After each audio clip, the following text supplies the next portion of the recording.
It's all about identifying the targets that you're going to be going after. Yeah, so it is understanding the customer journey, right? So if you are not fighting tooth and nail against your competitors, you will be lost at sea.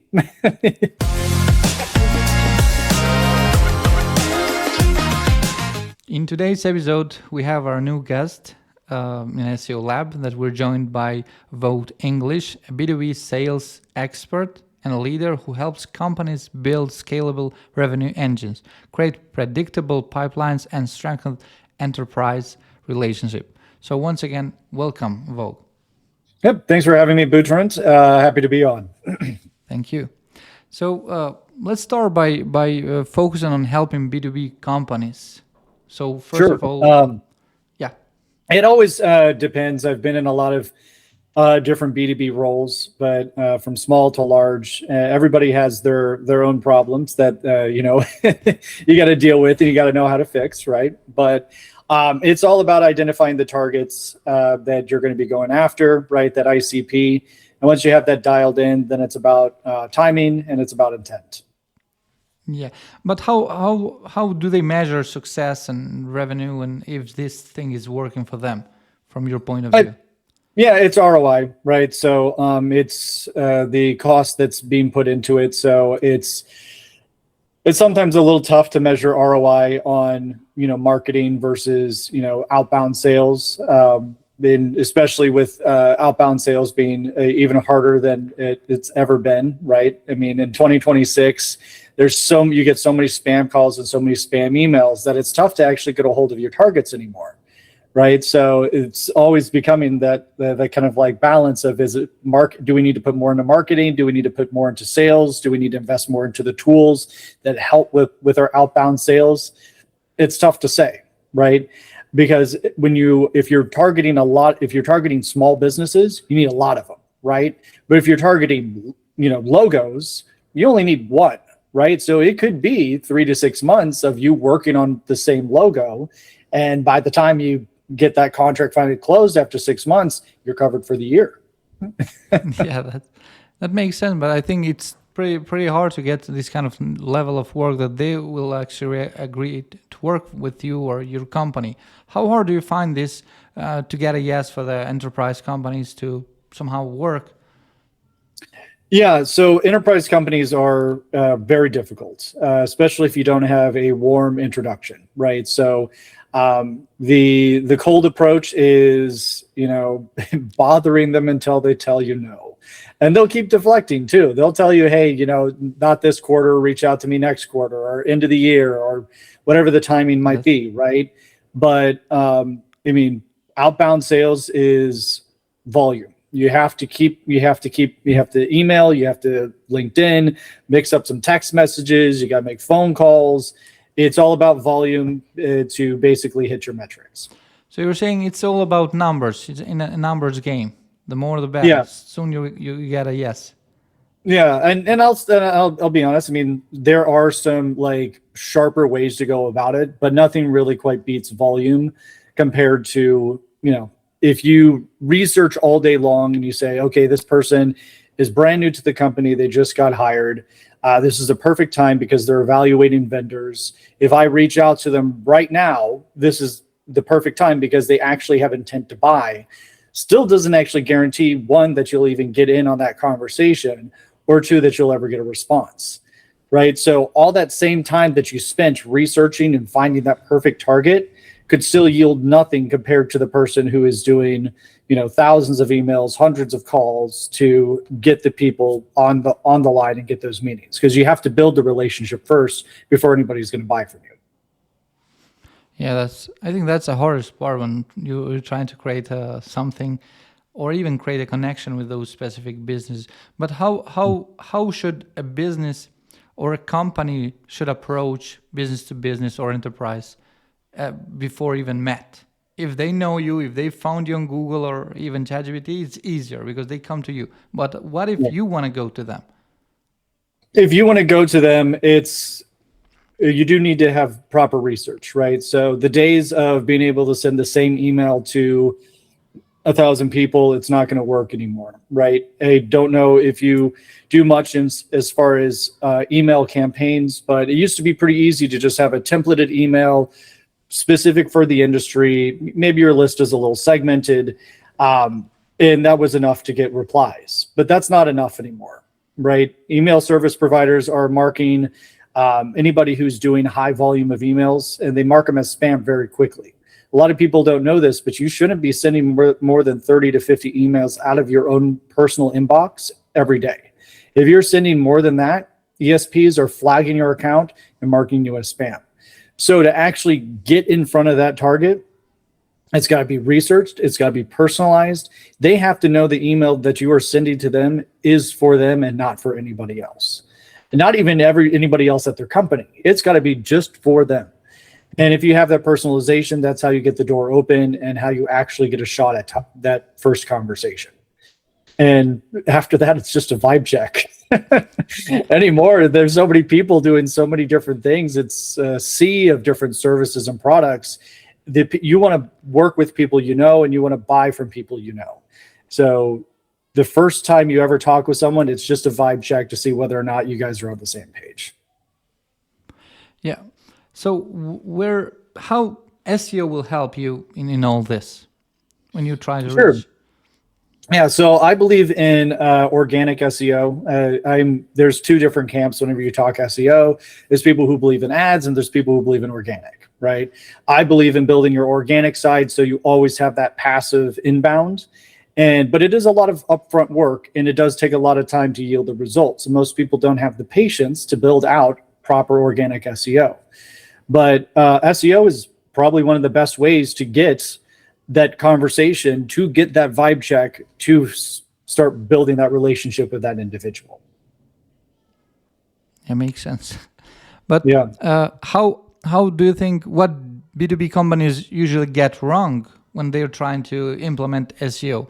So sometimes they miss out on some of the simple technical back end of their website. So I've seen plenty of companies who are focused on the copy of the SEO rather than like having a good sitemap or making sure that they have the full HTTPS. And I've seen a lot with just HTTP. There's a lot that goes into some simple SEO that heavily weigh whether or not Google is going to show, or Bing or any of the other search engines are going to show your website, right? Beyond that, they also forget how important the number of directories and where you're listed are. There's hundreds of free directories. Like, I think a lot of people don't realize, but Yellow Pages still exist, and so does MapQuest, which is hilarious, right? But you got to be listed on MapQuest. Like, they're like still like a top 10 directory as far as I'm concerned. But if you don't get yourself listed on each of these directories, once again, you're going to miss out on the full organic SEO. Yeah, makes sense. And I think also the citation and directories are somehow back because they used to get lost in a couple of years. Now also when LMS came here, somehow they're back. But you're also in sales and you do a little bit of SEO, now a little bit of geo. And how do you think this is affecting the enterprises these days? Well, so it's not often that I am asked to do SEO and geo outside of my sales. However, if you find a small enough company that needs the help, it'll inevitably happen because it's kind of a smart move. It's kind of a smart move to know enough about SEO and I say GEO and AEO, but yeah, I mean, that like pocket of information helps sales because you start getting passive inbound, right? If you do that correctly. So that'll inevitably help your own sales pipeline if you have not only good engine optimization as well as good outbound. But when we're doing SEO, we focus on some specific queries and keywords. But then you as a sales expert, you also see it as an SEO and also as an SEO sales expert, those keywords and those contents. How is important to switch or to adjust the content in the top of your page or those specific location pages or any kind of content that is live for the users? How do you think it's some bulletproof idea that businesses should incorporate in their way of doing things on? Yeah, so it is understanding the customer journey, right? So, and there's a lot of ways you can kind of hack that. So in what you said, being able to create content that your buyers are actively searching for, while also at the same time having the tools to identify those perfect targets that the timing's right and the intent is right. If you are able to combine not only good SEO, so you show up as a result of them looking for your services, and also hit them with a good cold email at the same time, there's no reason you don't get that phone call, or there's no reason you don't get that introduction meeting. Yeah. So when a user comes to that specific landing page, what that specific page should have in order to convert that user? Because we managed to get that from SEO and other channels, LMS and Geo and everything. Now it's here. So what that content should be ready to answer those questions, so we can convert that.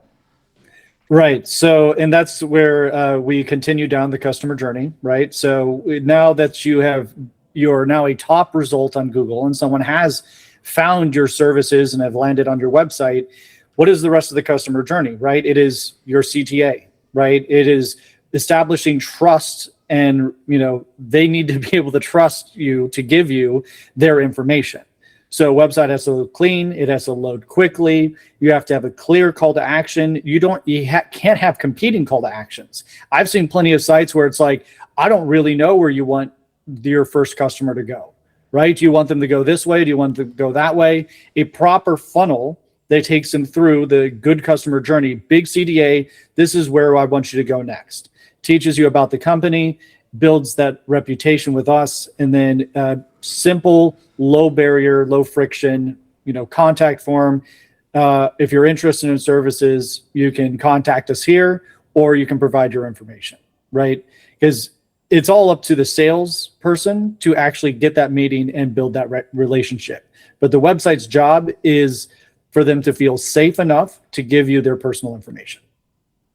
Yeah. So you mentioned a lot of call to CTA actions and buttons, and sometimes they just mess the whole site. So, but if we add the same CTA in different part of the site, will that affect positively? Yeah, that's absolutely a smart move. So it's important to have the same CTA. That's the optimal customer journey, right? Whenever I've looked at websites and gone through this with my clients in the past, it's what is the best case scenario for you after someone goes to your website? Do you want them to just be browsing and looking at abouts? No, then if the best possible option is for them to contact you about your services or to purchase a product, then that call to action needs to appear in every part of your website where you're continuing to build trust. So it should be right next to the about page. It should be right next to an explanation of the services and a breakdown of what you're going to be getting. That CTA should appear multiple times to give them multiple opportunities to say, this is clearly the right path, and this takes me back to the optimal end of that customer journey.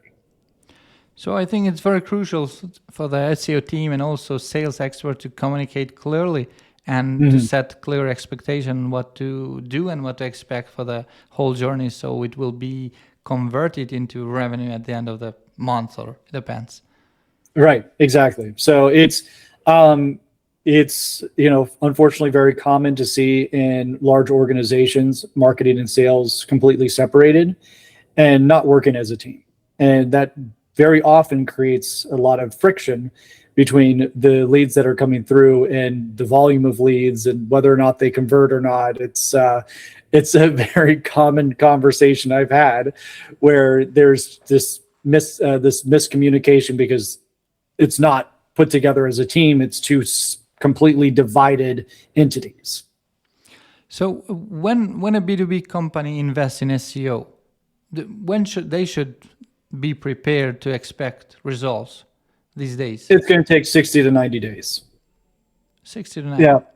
Yeah. That's at least my experience. It may be a little bit faster now, but it depends, right? So if you're talking about a national SEO campaign, that is a much, much longer process to start seeing results, right? Because if you're putting in like athletic shoes and you're a brand new like athletic B2B shoe company and you're trying to take one of the top spots on the first page, I mean, that's going to be a multi-year journey, right? Like, I don't know if you're ever going to be able to fight Nike and some of these other big brands.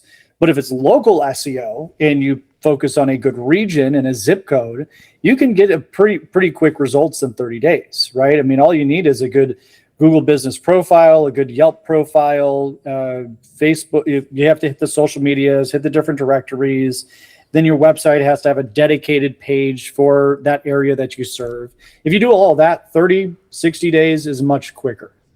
But do you think local SEO is very crucial for local businesses that want to sell these days, right?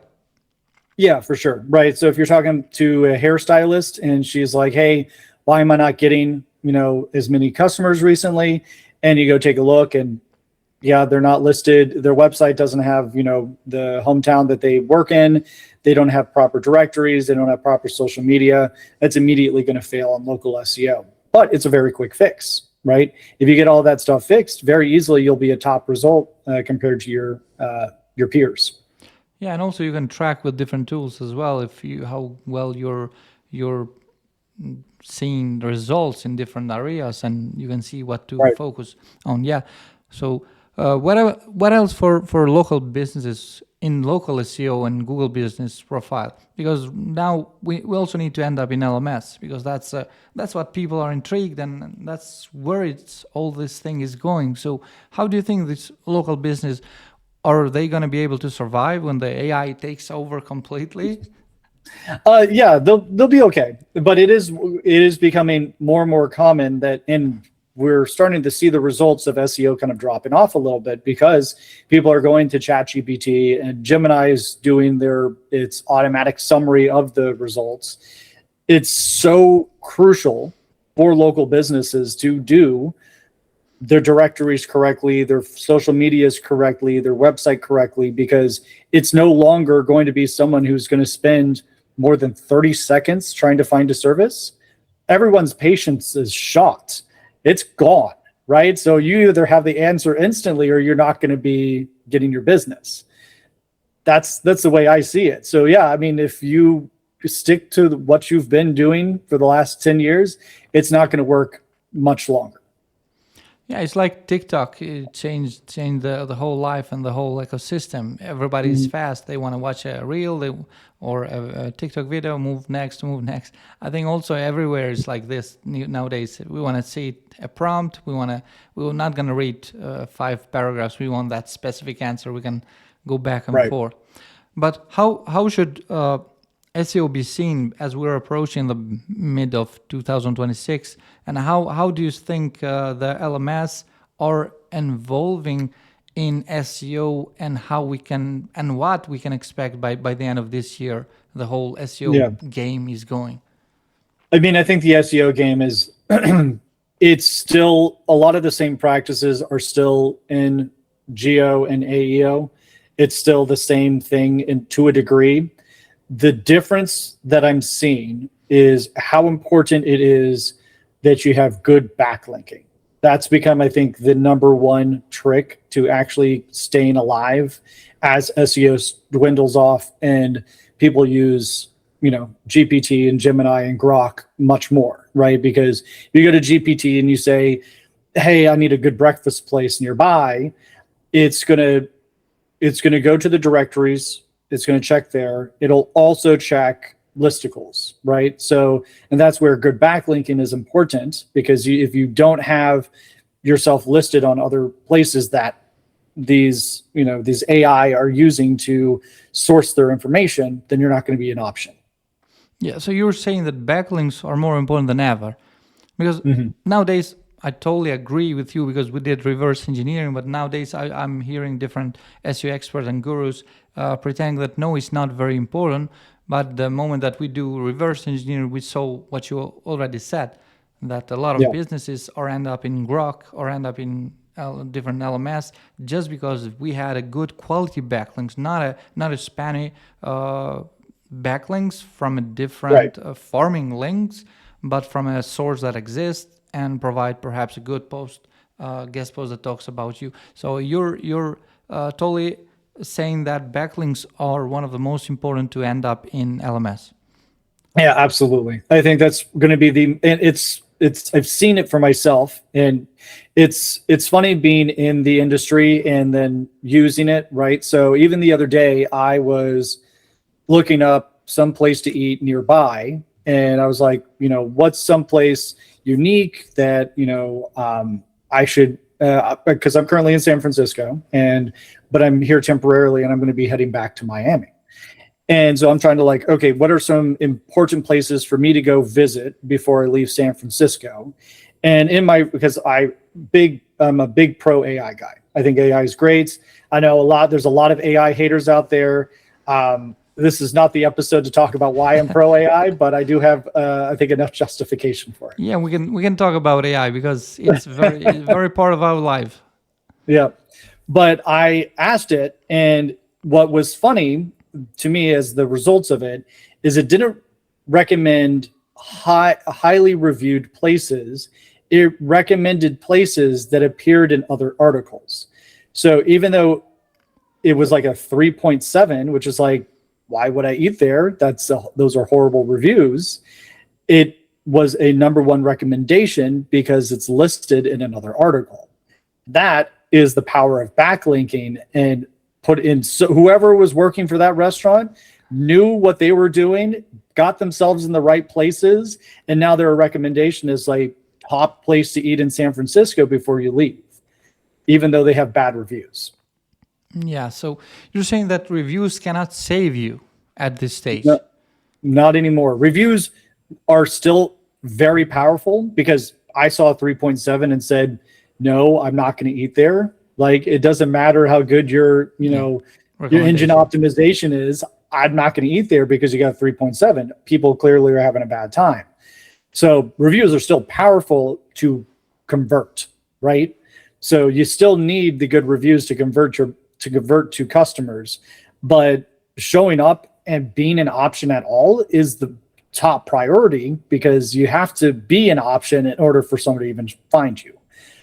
Right? It doesn't matter if you have thousands of 5-star reviews. If no one ever sees you, no one's going to visit your business.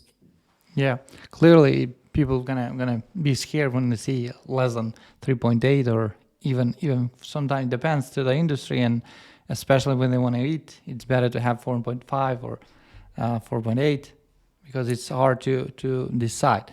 But what do you think in this kind of industries to get featured on LMS or get mentioned? It depends how we say it. So how hard is to be there when the queries are happening? Do we need, one of the things, do we need comparison pages on our own? Do we need to invest in comparison pages in different sources as backlinks, and then to trigger to put us first and better than others? Yeah, and I've luckily been working on this on my own the last month, because in my current role, I'm a bit of a Swiss Army knife, so I can kind of plug and play, however I want, and it's something I've been focused on, which is this geo, and the sources that you need to be a part of, listicles, to basically get the AIs, the LLMs to recommend your service. They're not the most common ones. It's not directories, right? It's not Google Business Profile. One of the top ones is Wikipedia, actually, funny enough. But you can't write your own Wikipedia article. You can do Wikidata, but Wikipedia has its own guardrail that someone who is biased and works for the company cannot write Wikipedia articles. But Wikipedia is still a very number one place to be sourced. So if you can get on Wikipedia, you'll always be a result for the LLMs. And then you have to do your own research. The same way you do keyword research for SEO, and that's what used to be the game. You now have to see how the LLMs are recommending different services, see what the sources are, and then reach out to those sources, because it varies from business to business. Yeah, Makes sense, because nowadays everything is getting more important what others saying about you, not just what you say about yourself. But going back to SaaS companies and SEO, what do you think the mistakes that you see most, especially in your company that before you took over and trying to help? What are most common mistakes that people do when trying to do SEO for SaaS companies? Probably not. They probably don't do enough upfront work to plan out the keyword research and how they're actually going to go against their competitors, right? That's one thing that I think a lot of companies often fear or put blinders on, which is, what are their competitors doing, right? Nobody wants to, hey, let's copy what our competitor is doing, but you kind of need to if you're not right next to them. Right. So if you're not if you're not fighting for the first and second spot, and there's somebody in your market that is clearly succeeding and doing well, run their playbook. That should be one of the first things you do. Why are they successful? Oh, because they built their website like this. They're using language like this. If you do a lot of what's in their playbook initially, you'll quickly catch up to them, and then you can get more advanced in your research and your strategies. But I think having blinders on to what your competitors are doing is one of the biggest mistakes I see very often with companies. And since now we have a lot of LMS and everyone is trying to use their own algorithm, how hard is to compete with all of them? And should we prioritize, let's say, ChatGPT or Claude or Perplexity or even Gemini or anything like that? Or we should aim for all at the same place? I mean, I think it's an AI world at this point. I don't think we're going to be getting out of that anytime soon. So I think prioritizing being friendly with the AI is going to be the best move. Yeah, makes sense. Yeah. But according to you, what do you think you have more trust on? Let's say you're making a specific prompt or a suggestion from ChatGPT or Gemini. Which one is your favorite so far that you use for daily use? Which AI? So they all have their place as far as how to use them. So ChatGPT is the middle road where you don't want to work with it on anything too creative or too risky. Or it's too deep. Research. It's too deep. It's risky to do anything like that with ChatGPT, but it's still good. Like, as far as I'm concerned, it's still like in the green as far as what you can do with ChatGPT, the kind of answers, its responses, the customization, its guardrails aren't too tight. So that's one thing that's really annoying about some of the other ones. But the guardrails are pretty open. You can do some pretty wild stuff with ChatGPT, and its image generation is the best in the market right now. It's nothing like I've ever seen. I mean, like everybody has been so hyped on Canva, the graphic, the Photoshop graphic. You don't need that anymore with ChatGPT. Yeah, that's crazy. Good. It's crazy. Claude is phenomenal for more complex tasks, but it has really tight guardrails. It will stop mid-task very often because it's like, hey, I'm running into an ethic problem, and it's like, you gotta cut it out, right? And then Grok has the broadest guardrails, so you can ask it the most unethical questions, but it lies, and it's overall just hallucinates very poorly. It's not a great one, but if you are having trouble with the other AIs, that's a great one to go to break through the guardrails. I think Gemini is the worst right now. On every single, I don't think there's hardly any use for Gemini at all. It's terrible. It lies. It doesn't do tasks correctly anymore. It hallucinates constantly, and then is aggressive and lies to you about lying to you. It's arrogant. It's a horrible AI. Yeah, I think they're experimenting. But what about AI because I don't know if you saw it these days, it's like a prompt and chat GPT or let's say Gemini, since they already have that. When you end up in AI overview, you can also do a couple of prompts in AI overview, but then you can see 0 clicks on SEO as well because nobody's clicking; they're just getting information about you. How do you think this is gonna affect, and how do you think is working for the people that want to get their answers? Yeah. So this is something where I will have to see if this analogy kind of makes sense. So it used to be when you're doing success metrics, you for email, you wanted to track open rates, right? And the same thing used to be for SEO. You wanted to track click rates. You want to track website visitors. But both camps have now gotten to the point where either it triggers spam or they're not going to get to your website.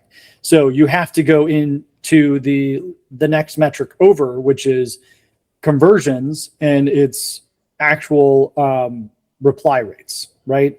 Does that make sense? That like you're moving away from these broader metrics and getting closer to like where the conversion actually happens in those metrics, just because so much of the environment is so often faked anymore that you can't. The open rates affect, if you have an open tracking link, it affects open rates, and if you have the overview, it affects people actually visiting your website. So it's conversion rates and it's reply rates now versus the broader categories. Yeah, it's getting hard day and day because I think nobody knows for sure what is going, and they are also experimenting. The moment that we see that we've been in the same industry for years, then you see what the hell is going on. Why they're experimenting in this place when they do have a lot of data points, they do have a lot of users. With a lot, which means millions and sometimes billions, but yet they want to experiment. It's hard to predict. But what does a revenue-focused SEO means from your point of view? Revenue-focused SEO. I mean, it's conversion rates, right? So it's tracking conversion rates. It's tracking. Well, I mean, we're already talking about how like the overview hurts the ability to track your visitors. So it's tough, right? Because once you start doing your SEO work, you used to kind of rely on analytics to see like clearly we're showing up more, and you can still like kind of prove that point, especially with local SEO. Like after 30 days, if you do the directories and everything correctly, you can use the keyword research and put in the keywords to find your business. But I mean, the revenue focused is maximizing your ROI, right? So the cost that it took to build up your organic SEO has to result in a positive ROI, or at least be able to see that you are scaling from the organic, right? Because organic is going to be slow at first, but then it'll build over time, right? It's kind of like investing into a dividend stock where it's, slow returns, but it becomes steady, and then you can basically bank on that and build up from there. Is the US market different from other markets in regards to SEO and how it performs? Yes. So I've only done a little bit of SEO in Canada outside of the US. It's my only experience outside of the US. My current company, I'm not doing SEO internationally yet. I'm trying to fix our SEO for just the US to start, but there's regulations in Canada that prevent some of the same tricks that you would use in the US. So I'm definitely not an expert on Canada SEO or outside of the US SEO, but I do know for sure that there's other regulations that make it more difficult. Yeah, makes sense. But you most of the time you work from Miami. But do you think that companies in Miami are going to face these kind of problems with LMS, and not a real problem, but missing the places in ChatGPT, Gemini, and others? Do you think, especially since it's a pretty tough market, Yeah. Yeah. So, and that's, you have to be the sharpest at your marketing in Miami. If you are not fighting tooth and nail against your competitors, you will be lost at sea. That's just the way it is. I mean, big cities like that, you will absolutely be eaten alive Yeah. by the market. That's where smart local strategy works, where rather than competing in Miami, you compete in what, maybe Hialeah, or compete in, Fort Lauderdale. Pick some smaller areas to build your local SEO first. Yeah, it's going like a hierarchy. First, you in where you are, then you try to occupy as much space as possible by going step by step. Because yeah, I totally agree that it's getting really hard. Because I think, or do you think that just because now also the competitors understand the importance of SEO and geo and so on, they are also investing early and it's making the chances lower? Or do you think it's something about the Google algorithm that is trying to push away? It's funny. So thinking about, there are clearly people who are smart enough to know that this strategy works, and they invest correctly, and they put in the right strategy, and they win. But there's other people who still think SEO and digital marketing is hocus pocus. It's hilarious. I've talked to so many people who just like refuse to learn basic digital marketing, and they go, I put up a website, I have a Yelp profile, that's enough, I don't need anything else. And then they're surprised that the traffic into their store starts to dwindle, and they go, I don't know what else to do. I'll put up a sale on my Facebook page. No one's going to see that. That's not how you survive, right? You can't be complacent with past success and expect that to stay the same. There's, I mean, just like I'm sure there's probably other things at play, but I think about some of the most popular places to go in Miami like 10, 15 years ago. Everybody used to go to a spot called Gramps. That was the place to go. But I'm not entirely sure what caused them to close, but I wouldn't be surprised if it was a refusal to accept that the environment around them was changing and adapting their marketing strategy to appeal to the new audience. So you could be the most popular place ever, but if you don't stay sharp and you don't continue to advance your marketing strategy, you will fall to the wayside like everybody else. Yeah, makes sense. Also, when you're dealing with tourists, I think you should be careful what you put out there and what is talking about you, because that's how they're going to pick their information before they decide to come and visit those specific places. Yeah. Do you think that that's also one of the things that is affecting those, let's say, small businesses or things that used to visit like prior 10 to 50 years, but now changed? Yeah. I mean, and you're talking like a tourist market versus just like local SEO for like your hometown, right? So if you're looking at, someplace like Vegas or Miami where it's tourism, that's a completely different, SEO strategy, right? So you have to put yourself in the mind of someone who goes to a search engine or goes to AI. What are they going to type in to find your business, right? And tourists are going to search completely different than someone who lives in your area and tourists don't visit, right?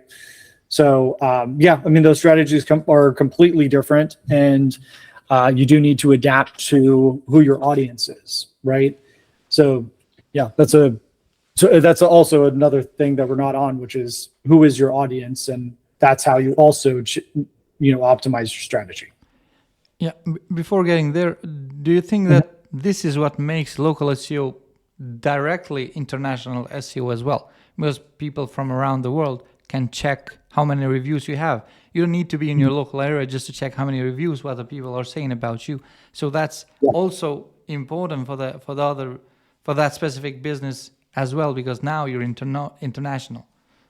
Yeah, I would guess that local SEO is extremely powerful for outside of the U.S. because people, I don't think it's quite as common to come to the US and try and find some small towns in the middle of Kansas. But I do think Americans love the idea of going to Italy and finding some small towns in Italy. And if you do that correctly and you have good local SEO, they'll find you. It'll be very easy for you to be found. And that's all you need for that season to survive as a business. Exactly. Okay, talking about audience, we mentioned earlier how we should prioritize our audience and how we should know which is our audience if we're trying to make some pinpoints around the audience so we can track news later on SEO exclusively. Sure. So, yeah, I mean, audience is really important. You need to know where your audience, what kinds of sites they're visiting, what kind of platforms they're on. So, I mean, if you're talking about Miami, I mean, like you really need to focus on like influencer marketing and TikTok, and you need to be playing that sort of game because that's where your audience is going to be. At least if you're appealing to the tourists, right? If you're just appealing to the locals, then that's going to be, having a good Facebook page. That's going to be, once again, local directories. But yeah, that's, knowing your audience also will help your strategy as well.